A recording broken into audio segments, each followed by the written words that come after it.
Welcome to NTD News Today. Here are today's top stories.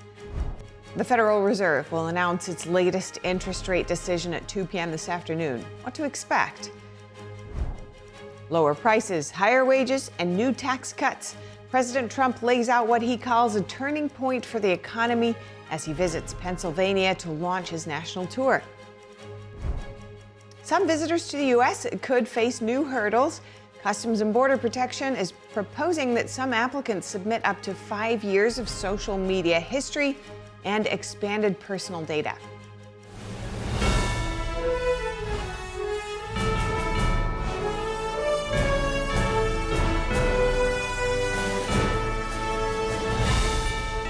This is NTD News Today, live from our global headquarters in New York City. Today's Wednesday, December 10th. I'm Stephanie Cox. A federal judge in Manhattan today ordered the public release of records from a grand jury investigation into Jeffrey Epstein. The decision reverses the judge's denial of an August DOJ request to unseal the grand jury materials. At that time, Judge Richard Berman cited possible threats to victims' safety and privacy. But now he stated the release is warranted because of the Epstein Files Transparency Act, which President Trump signed into law last month. Berman's order comes one day after another judge granted a similar request in the case of Ghislaine Maxwell, who's in prison for sex trafficking underage girls with Epstein. And a federal judge today ordered the Trump administration to temporarily end its deployment of the National Guard in Los Angeles and return control of the Guard to the state of California. In a lengthy written order, District Judge Charles Breyer decided there was no evidence that federal law was being obstructed in Los Angeles.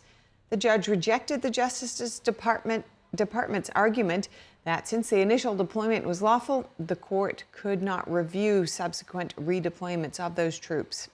Breyer said the president's power to call up the National Guard for federal service is not an exclusive power and that it can be checked by a judge. Governor Newsom had argued that two subsequent 90-day deployments, which extended the presence of 300 guards until February 2nd, were unjustified. And Breyer agreed. The judge declined to grant Newsom's request that all future federalizations of troops be automatically blocked, and he instructed him to challenge any further deployments in court. And some visitors to the U.S. could experience a new hurdle. A new CBP proposal would require applicants from countries in the visa waiver program to disclose up to 5 years of social media history. The condition would apply to those using the Electronic System for Travel Authorization, or ESTA. The plan would also collect additional data when available. That includes phone numbers used in the past 5 years, email addresses from the last decade. It would also require several biometric identifiers such as facial, fingerprint, DNA, and iris information. Applicants would further be asked to provide details about family members. The proposal is open for a 60-day public comment period. ESTA allows travelers from select nations to visit the U.S. for up to 90 days. Some immigration attorneys warn the expanded requirements could discourage travel and online expression. And President Trump hits the road, making his case on affordability. Speaking to an energetic crowd in Pennsylvania yesterday, Trump said his administration is driving down the cost of living nationwide. NTD's Daniel Monahan has the key takeaways. Thousands braved freezing temperatures, standing in a line that wrapped around the Mount Airy Casino and Resort in Mount Pocono. An overflow room had to be opened after the main ballroom filled to capacity. The president told the crowd that his administration is bringing prices down rapidly. And I have no higher priority than making America affordable again. That's what we're going to do. And again, they caused the high prices, and we're bringing them down. It's a simple message. He pointed to groceries, including butter, eggs, fruit, pasta, and rice, as well as gasoline. We're right now drilling more oil than we've ever done ever before. Prices are way down. We just had 4 states. It was just reported that 4 states had $1.99 a gallon. Right? The White House says deregulation is also helping lower costs by removing Biden-era climate-related restrictions, saving Americans $180 billion collectively, averaging about $2,100 for a family of 4. We have more oil and gas than any country anywhere in the world. Is that right? And they want us to go to batteries. Let's go to batteries. We don't have battery content. So let's go to batteries. Trump also said coal mining is up by 2.4 million tons a month and that steel production is rebounding. We're building steel mills all over the country, and U.S. Steel is coming back at a level never thought possible before. The president touted rising real wages under his administration. Under Biden, real wages plummeted by $3,000 a year. Under Trump, the typical factory worker has already seen their wages increase by more than $1,300, and that's in just a few months. And for construction workers, it's $1,800 up versus $3,500 down. He described efforts to tame inflation, which surged during the pandemic and under President Biden to as high as 9.1%. The Bureau of Labor Statistics puts the current rate at 2.7%. Trump also highlighted declining mortgage rates, though he urged Federal Reserve Chair Jerome Powell to lower interest rates further. Looking ahead, the president says more relief is on the way. Tax cuts in the One Big Beautiful Bill Act, he noted, will reduce tax on tips, overtime, and Social Security benefits. The law is projected to boost tax refunds by roughly $1,000 per filer. Daniel Monahan, NTD News. And thanks to Daniel for that report. Next, the Federal Reserve is expected to lower interest rates this afternoon. That means lower costs for people taking out loans. Inflation has remained stubborn, with levels still higher than the Fed's 2% target. This month's Fed meeting will be Chairman Jerome Powell's last before his successor is named. Powell's term doesn't end until May, but President Trump has said he's planning to name a new chair early next year. And Secretary of Agriculture Brooke Rollins announced an initiative today promoting regenerative agriculture. Rollins said the department would invest $700 million into the program. Protecting and improving the health of our soil is critical, not only for the future viability of farmland, but to the future success of American farmers. In order to continue to be the most productive and most efficient growers in the world, we must protect our topsoil from unnecessary erosion and boost the microbiome of the soil. Rollins said the program would prioritize American farmers as part of the Make America Healthy Again agenda. The Agriculture Secretary added that the initiative will support access to domestically grown whole foods. Rollins called whole foods critical to addressing the chronic disease crisis nationwide. She added that the Office of Urban Agriculture and Innovation and Innovative Production would extend regenerative priorities into cities and urban areas. And meanwhile, Democrat Eileen Higgins will be Miami's next mayor after a decisive win in a runoff election. She'll become the city's first Democratic mayor in nearly 30 years. The race was called within minutes of polls closing yesterday, with Higgins having a nearly 20-point lead over Republican Emilio Gonzalez. He's a former city manager who was backed by President Trump. Gonzalez called Higgins last night to concede and thanked supporters gathered for his watch party. The race was officially nonpartisan, and both candidates focused on affordability, corruption, and cutting spending. Higgins' win is now drawing national attention ahead of the 2026 midterms as Democrats look to build momentum in Florida. Next, outgoing New York City Comptroller Brad Lander is running for Congress. He's challenging Representative Dan Goldman in a Democratic primary to represent a district in Lower Manhattan and Northwest Brooklyn. An ally of Mayor-elect Zohran Mamdani, Lander launched his campaign in a video and social media posts. In his announcement, Lander promised, quote, courageous leadership in the face of Donald Trump's attacks on New Yorkers, end quote. Both Lander and Goldman have been vocal critics of the federal government's crackdown on illegal immigration. Lander has been arrested at a Manhattan immigration court twice. He faces a misdemeanor obstruction charge stemming from one of the incidents. Mamdani and Senator Bernie Sanders Both self-described democratic socialists endorsed Lander. Coming up, New York City Mayor-elect Zohran Mamdani releasing a video instructing illegal immigrants on how to evade authorities. Our guest weighs in after this.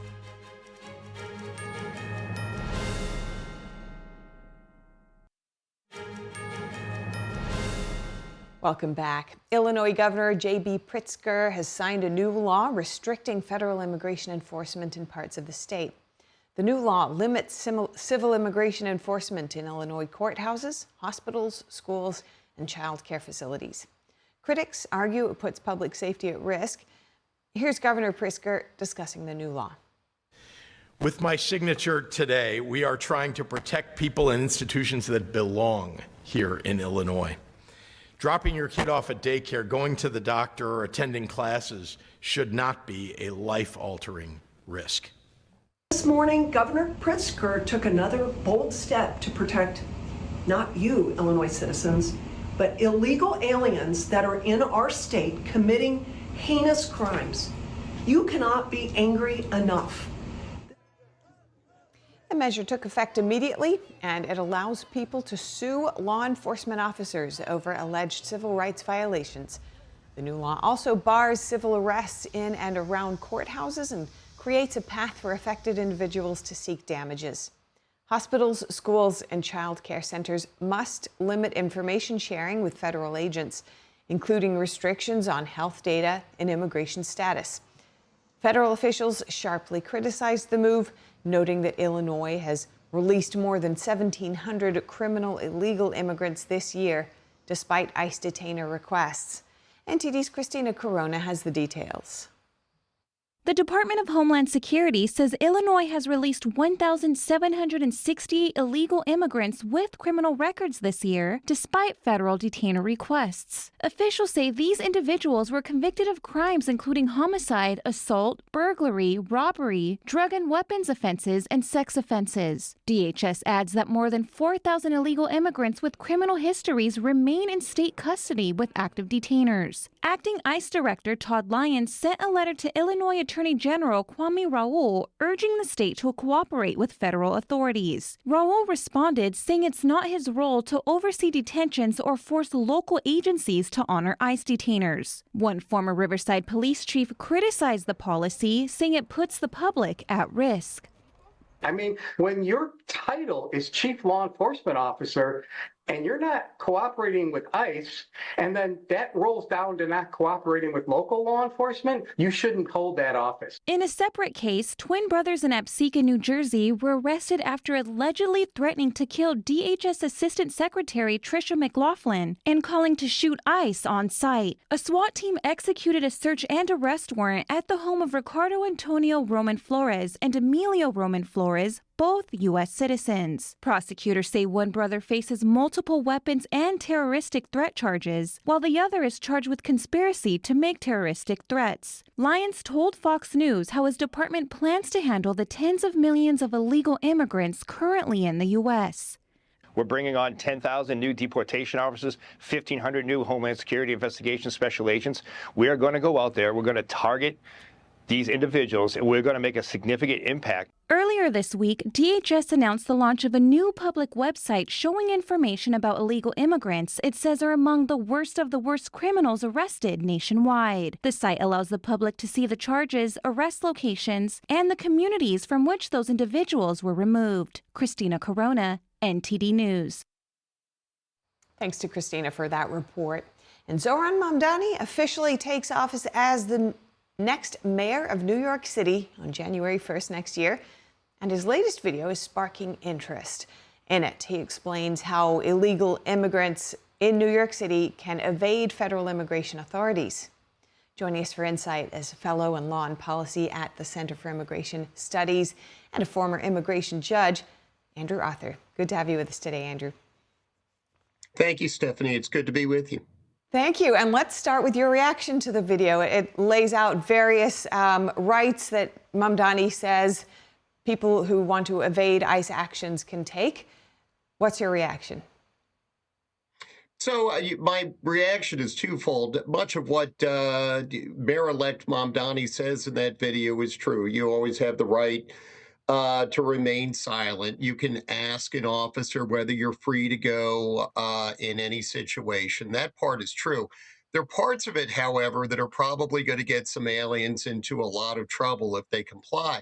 One of the things that he says is that ICE officers need a judicial warrant in order to go into a house or a business. And that's true to a degree, but not completely true. If another person who is a resident of the house allows ICE into that residence, ICE can go ahead in, even without a warrant. If your boss allows ICE into your place of business, ICE has the right to go in, even without a warrant. So, it's one of those things, probably best to talk to a lawyer before you decide you get in the face of a police officer. But, the much better advice is the advice that I always give to my sons and other young men. There's a time and place for everything. And when you're confronted with a cop is probably not the time or place. Every alien in this country facing removal is entitled to due process, and they will receive that process in the courts. But it's counterproductive for a mayor of a city or an incoming mayor to tell people that they should actively, evade immigration enforcement, that they should, attempt to interpose themselves into an arrest. I trust the systems of our country. I definitely trust the judicial system. I've been a lawyer for 33 years. It's always better to let that play out. But Mr. Mamdani's put down his marker. We'll see where Borders Czar Tom Homan goes next.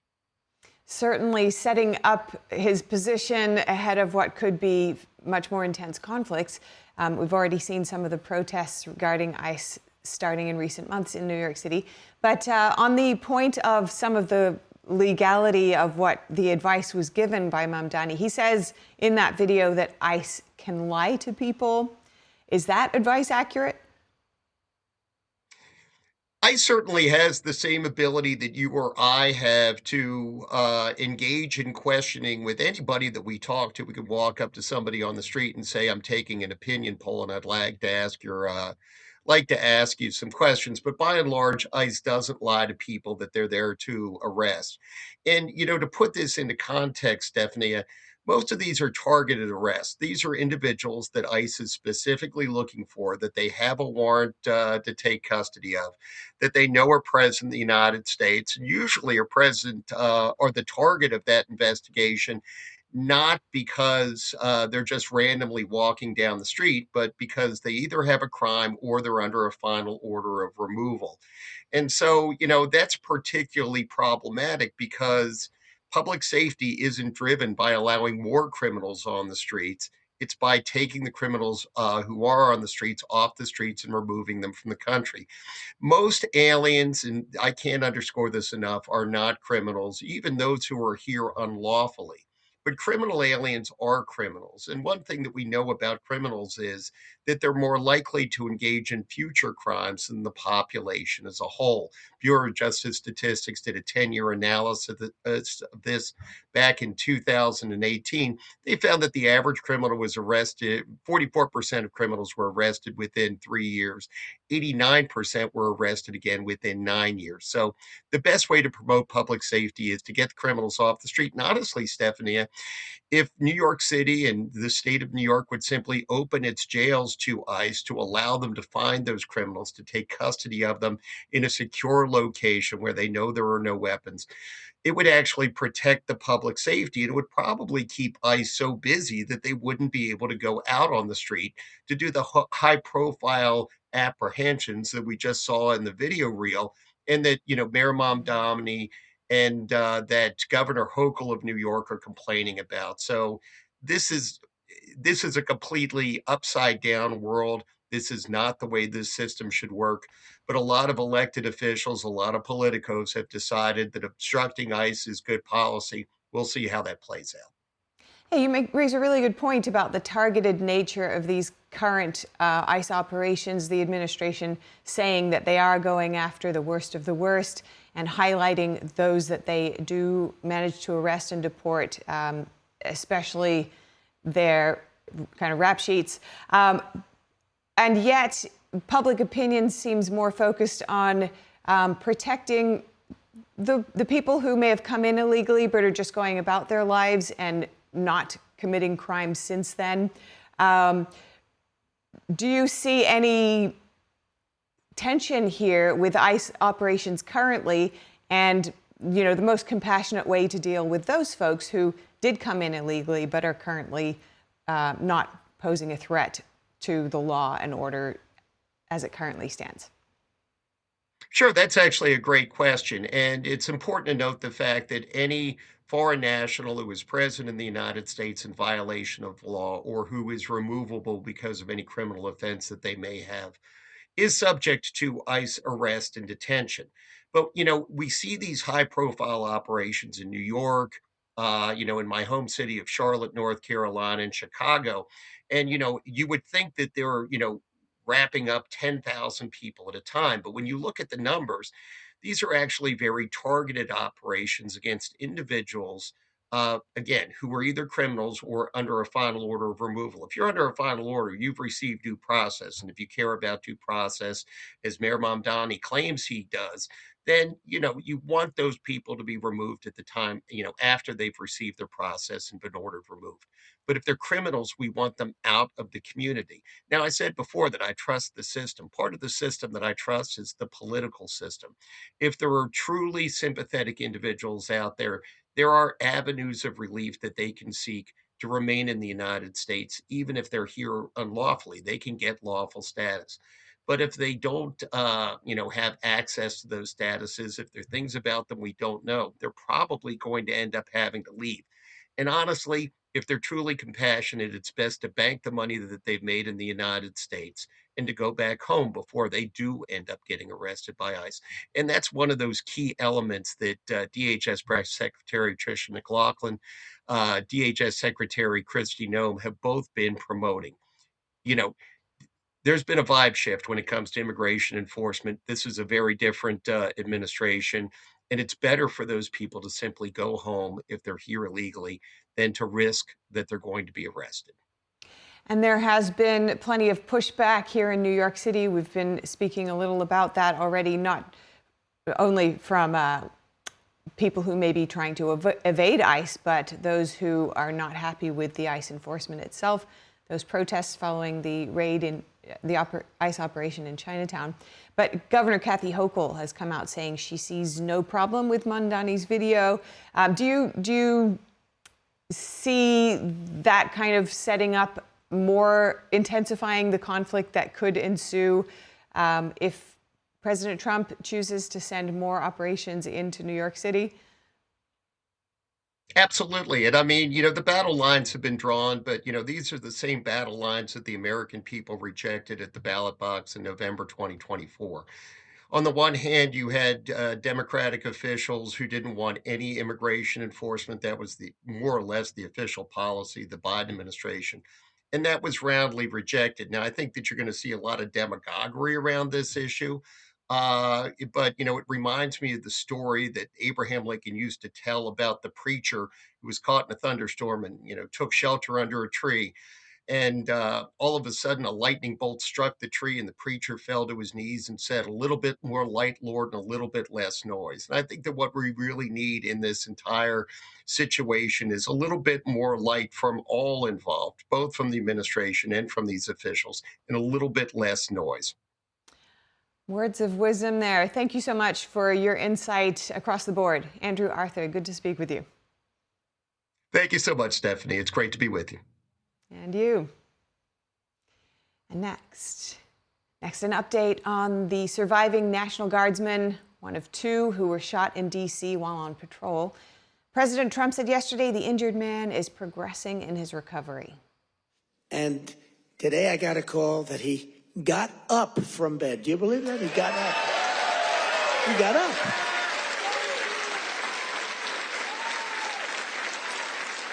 Now, he didn't speak. He's not ready for that yet. He got hit in the head. But he got up, and boy, they're so happy. It's amazing. And the care that they've given him at the hospital, and the generals that have been there, the military that's been there, it's amazing. Guardsman Andy Wolf's mom posted online that her son had brought a plastic cup to his mouth to drink and was breathing without a ventilator. Wolf and Guardsman Sarah Beckstrom were ambushed as they patrolled a subway station 3 blocks from the White House on November 26. Beckstrom tragically died from her injuries the next day. A 29-year-old Afghan national has been charged with murder. He has pleaded not guilty. He was also shot during the confrontation. And the Trump administration is changing lanes into a trucking industry crackdown. In a post on X this morning, Transportation Secretary Sean Duffy said 9,500 truck drivers have been pulled off the road for not speaking English. President Trump issued an executive order this spring calling for common sense rules of the road for U.S. truckers. The DOT followed up with new guidelines prompting inspectors to pull drivers who didn't speak enough English. And Secretary Duffy tried to limit commercial driver's licenses for foreign-born applicants, but a federal court has paused that initiative. We'll be keeping you updated. Next, the Supreme Court is hearing a bid today by Alabama officials to pursue the execution of an inmate convicted of a 1997 murder. A lower court found the man to be intellectually disabled and thus ineligible for the death penalty. Smith was convicted and sentenced to death for the murder of a man named Dirk Van Dam. Authorities say Smith fatally beat the man with a hammer and saw in order to steal his boots, tools, and some money. Alabama has argued that the lower courts in the case applied the wrong legal standard in establishing Smith's illegal intellectual disability. Alabama considers evidence of IQ test scores of 70 or below as part of the standard for determining intellectual disability. Smith had 5 IQ test scores ranging from 78 to 72. A federal judge said Smith's lowest score could be as low as 69 because of the standard of error plus or minus 3 IQ points. And Sophie Kinsella, the author of Confessions of a Shopaholic and a series of million-selling sequels, has passed away. She was 55 and had been diagnosed with brain cancer. The family said in a statement that Kinsella died on Monday, adding, quote, "She died peacefully with her final days filled with her true loves." Kinsella also published under her real name, Madeline Wickham. She published Confessions of a Shopaholic in 2000. The book is about a financial journalist who writes about money matters but fails miserably at managing her own. She wrote 10 Shopaholic novels, along with other fiction. Her books have sold more than 45 million copies worldwide and have been translated into dozens of languages. And next, Pepsico is making changes. The company says it's focused on cutting costs and lowering prices for the consumer.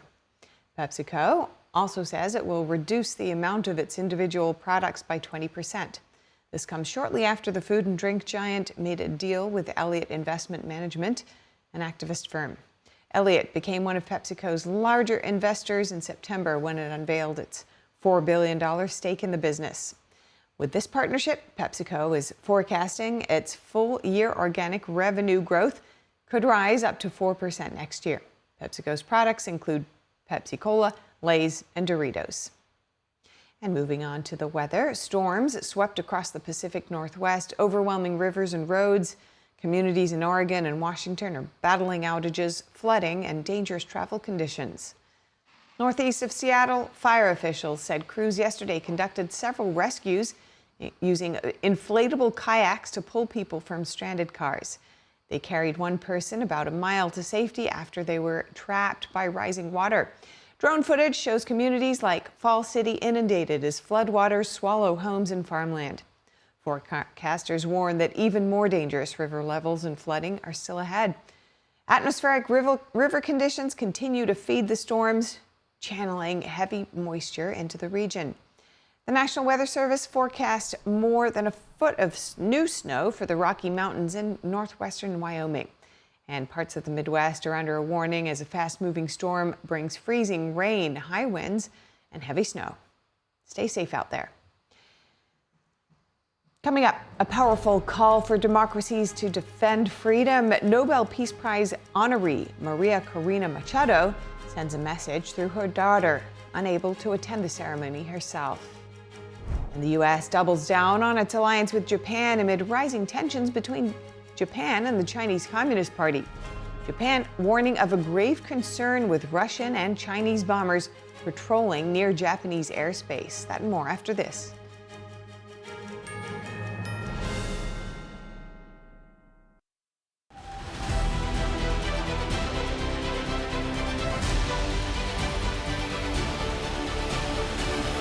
I'm Stephanie Cox, and this is World Watch. Nobel Peace Prize winner, laureate Maria Corina Machado shared a message today that is, democracies must be prepared to fight for freedom in order to survive. Her daughter delivered the speech. The Venezuelan people did not surrender. During the past 16 months in clandestinity, we have built new networks of civic pressure and disciplined disobedience, preparing for Venezuela's orderly transition to democracy. That is how we reach this day, a day carrying the echo of millions who stand at the threshold of freedom. This prize carries profound meaning. It reminds the world that democracy is essential to peace. Venezuela's most prominent opposition leader said that the prize held profound significance, not only for her country, but also for the world. Nicolas Maduro's socialist regime has banned Machado from leaving Venezuela for the past 10 years. Maduro had said that she would become a fugitive if she attempted to leave the country. Machado fled the country after nearly a year in hiding to travel to Oslo. She could not attend the ceremony in person, but her daughter said she would be joining them later in the day in Oslo. Machado dedicated her prize in part to President Trump for what she called his decisive support for their cause. Ukrainian President Volodymyr Zelensky says the country could hold elections within 2 to 3 months if security can be guaranteed during wartime. He said partners, including the United States and possibly Europe, would need to help ensure a safe vote and that Ukraine's electoral law would have to be adjusted. Zelensky's comments follow President Trump questioning Ukraine's democracy and suggesting the war was being used to delay a ballot. Zelensky said security under missile attacks, voting access for military personnel, and a legal framework for elections all must be resolved. Now over to China. The International Monetary Fund is urging China to fix its economic imbalances. It says the country and its huge population are too big to rely on exports for their growth. As the second largest economy in the world, China is simply too big to generate much growth from exports, and continuing to depend on export-led growth risks furthering global trade tensions. China's global exports have been rising. Beijing reported earlier this week that its trade surplus for 2025 had already exceeded a record $1 trillion. The IMF said the heavy reliance on export risks provoking more moves by its trading partners to curb imports from China. It said the country's large domestic market can be a big aspiration for growth in the years to come. The Chinese regime also highlighted the need to boost domestic consumption at a high-level meeting in October. And the U.S. Navy says it's recovered 2 aircraft that crashed into the South China Sea while flying off the USS Nimitz in October. An unmanned system was used to lift both the fighter jet and helicopter out of the water. No official cause was given for the crashes, which occurred within 30 minutes of each other during routine operations. All crew members were rescued. The Navy says it was crucial to recover the wreckage because it contained U.S. intelligence info, which could be detrimental if it fell into the wrong hands. China asserts ownership over almost all of the South China Sea. That's in defiance of an international court's ruling. And the U.S. is doubling down on its alliance with Japan following the country's escalating tensions with the Chinese Communist Party. Japan is flagging joint drills by China and Russia involving bombers near its airspace, calling them a show of force against the country. NTD's Melina Weiskup reports. Japan says it has grave concerns about Russian bombers joining Chinese bombers in joint patrols near Japanese airspace. The repeated joint bomber flights by both countries signify an expansion and intensification of activities around our nation, and we cannot but view them as a show of force against Japan. The incident follows a string of dangerous encounters. Over the weekend, Japan said it responded to an airspace violation. A Chinese aircraft carrier aimed its radar at Japanese planes. The Chinese side conducted intermittent radar lock-on for approximately 30 minutes. We will continue to strongly demand that the Chinese side prevent any recurrence of such dangerous actions. The U.S. has since doubled down on its alliance. The U.S. State Department stating, China's actions were not conducive to regional peace and stability. Our commitment to our ally, Japan, is unwavering, and we are in close contact on this and other issues. The rising tensions comes after Japan's prime minister last month doubled down on support for Taiwan. In the case of a Chinese attack on Taiwan, the prime minister said it could trigger a potential military response from Tokyo. Beijing has already retaliated against Japan economically. The CCP has encouraged Chinese tourists against traveling to Japan, canceling more than 40% of Japan-bound flights scheduled from China. Reporting from Washington, D.C., Melina Weiskup, NTD News. And Secretary of War Pete Hegseth meeting with his counterparts from the UK and Australia. Hegseth praised the alliance between the three nations. A continued commitment to a pragmatic, practical application of hard power between our countries that reflect peace through strength and also hard power, real capabilities that demonstrate a deterrent effect that we all want. We may lead our Departments of War, Ministers of Defense, but our goal is peace on behalf of the American people, the Australian people, and the UK, and we pursue that together on behalf of our leadership.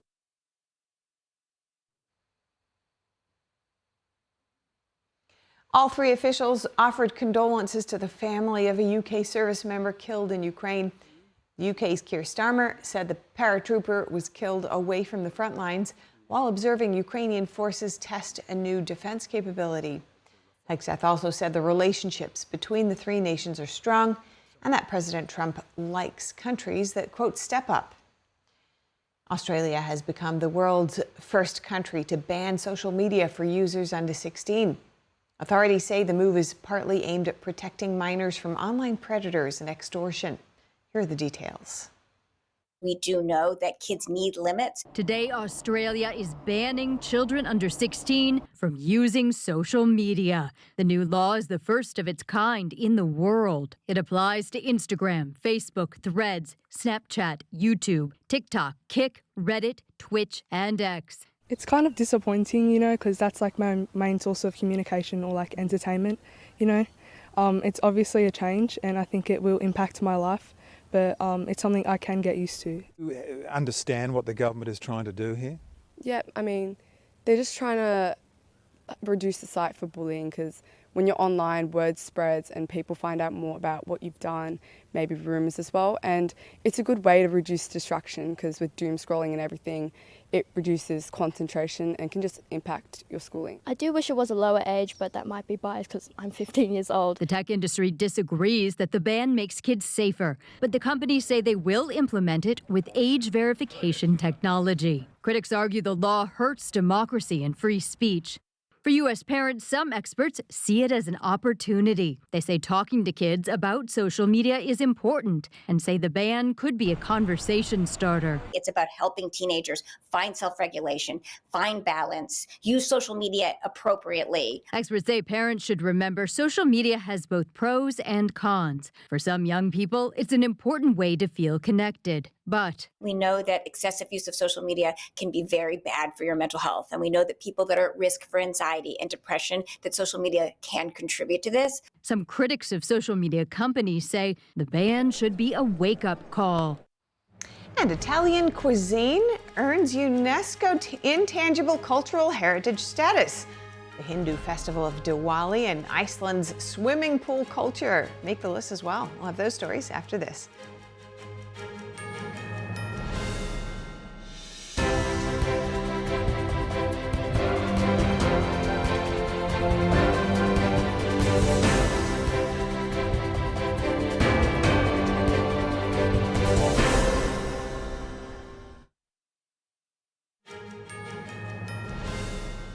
Welcome back. UNESCO has recognized Italy's national cuisine as intangible cultural heritage. The UN's formal recognition honors the culture's cooking tradition. Italy made the list after a UNESCO meeting in New Delhi. The Hindu festival of Diwali and the swimming pool culture in Iceland also earned recognition. Italian Prime Minister Giorgia Meloni said in a statement, quote, "This is a distinction that can only make us proud." Industry groups hope the UNESCO recognition will boost tourism as well. And a new exhibition in Bologna details the life and career of Michelangelo. Rare sculptures, drawings, and original letters by the Italian master highlight the artist's connection to the city. NTD's Andrew Thomas has the details. In the galleries of Palazzo Fava, the Madonna of the Stairs, Michelangelo carved the piece in 1491 when he was still a teenager. Study on a draped figure hangs nearby. The new exhibition is entitled Michelangelo in Bologna. The exhibition aims to be very narrative because these are like two stories from the same biography, that of Michelangelo, which is rich, varied, and long, having lived to the age of 89. So we find him as a young debutante and relatively serene in this first year in Bologna. We find him, however, much more tired and tormented as a 30-year-old. The first part of the exhibition focuses on Michelangelo's arrival in Bologna in 1494. He arrived in the city at only 20 years old, fleeing political instability in Florence. At the time, he was commissioned for 3 statues for the Ark of San Domenico and the Basilica of San Domenico. An experience in Bologna born of trauma, the fear that the different political regime was hostile and dangerous to him. However, it soon became a work experience when Aldrovandi secured for him what was perhaps the most prestigious commission possible for a young sculptor in Bologna. The exhibition moves to Michelangelo's work from 1506 to 1508. By that time, he was already an established sculptor. The second stay is important because he must regain the favor of Pope Julius II. There had been a disagreement between the two of them. Michelangelo suddenly left Rome because of how he had been treated by the pontiff. And at this point, in the end, Julius II called him to Bologna, recently conquered by his army. The exhibition also includes correspondence between Michelangelo and his brother Buonarrota in Florence. The letter provides a glimpse into the artist's daily life, struggles, and aspirations. The exhibition, Michelangelo and Bologna, runs at Palazzo Fava until February 15, 2026. Andrew Thomas, NTD News. A long-running holiday tradition is once again taking flight. Leaders from the U.S. Air Force and partnering nations gathered yesterday to mark the official start of Operation Christmas Drop. It's the Department of War's longest-running humanitarian mission in the Pacific. It involves airlifting bundles of critical supplies to remote communities across the Pacific. Air Force Colonel Richard McElhenney loaded the first official bundle into the cargo bay of a military plane. It's one of 270 that will supply around 56,000 people across 59 islands. The bundles contain critical supplies like food, water, medical supplies, clothing, and some toys as well.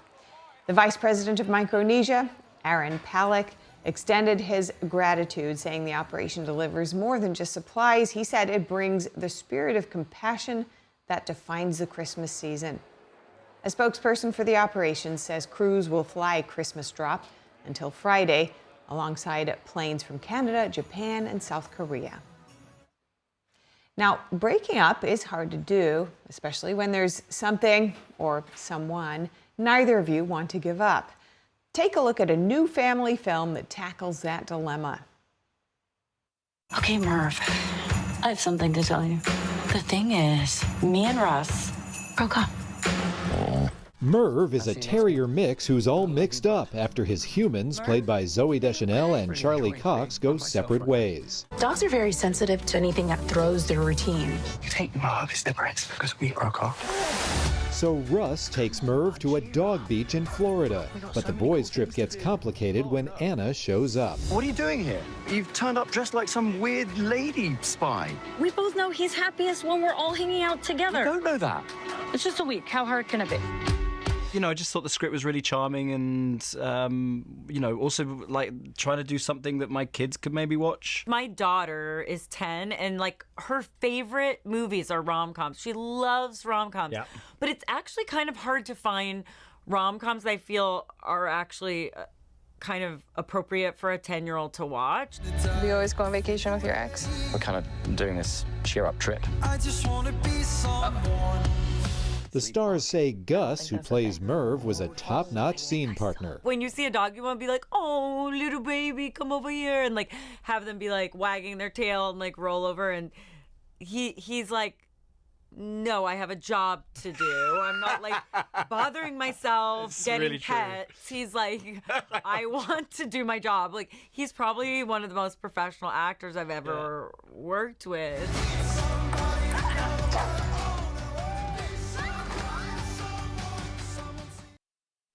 All right, that's all we have time for now. But if you have any feedback on the show or have something you'd like to see us cover, send us an email at news.today@ntd.com. We'd love to hear from you.